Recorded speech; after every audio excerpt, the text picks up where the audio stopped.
దాడుల సంస్కృతి బీఆర్ఎస్దే. లగచర్ల రైతులపై సర్కారు అరాచకంగా వ్యవహరిస్తున్నట్టు తప్పుడు ప్రచారం.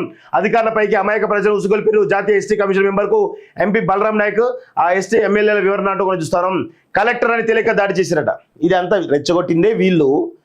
కేటీఆర్ అనేటువంటి సన్నాసులు వీళ్ళు ఏం చేస్తున్నారంటే ఒక పాప అమాయకులమైనటువంటి ఆ యొక్క గిరిజన బిడ్డలను వాడుకొని ఈరోజు కేటీఆర్ తన యొక్క రాజకీయ పబ్బం గడుపుకోవడానికి ప్రయత్నం చేస్తున్నాడు.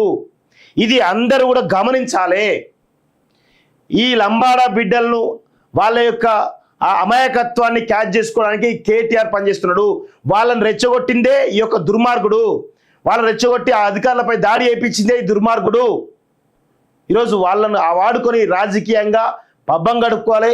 ఈ యొక్క ప్రభుత్వాన్ని అస్థిరపరచాలని ఒక కుట్ర చేస్తున్నాడు ఈ కుట్రదారుడు. మళ్ళా ఈ బాధ్యత తీసుకుపోయి అక్కడ న్యాయం చేస్తారంటే ఏమీ లేదు. ఆడ ప్రెస్ మీట్ పెట్టాలి, ఆయన ఏదో వాయిస్ వినిపించే ప్రయత్నం చేయాలి. తర్వాత వాళ్ళ మధ్యాహ్నం వరకు పంపించేసి సాయంత్రం పూట డీల్ సెట్ చేసుకోవాలి.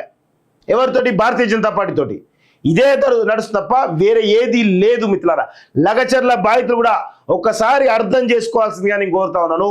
మిమ్మల్ని వాడుకుంటున్నాడు ఈ యొక్క కేటీఆర్ అనేటువంటి దొంగ.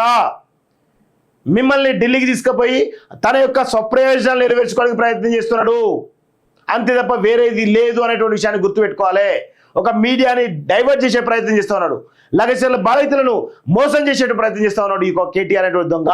దయచేసి ఈ యొక్క దొంగలను నమ్మొద్దు. బీఆర్ఎస్ పార్టీ కల్వకుంట్ల కాలకి నమ్మొద్దు అని చెప్పేసి కూడా నేను కోరుతా ఉన్నాను.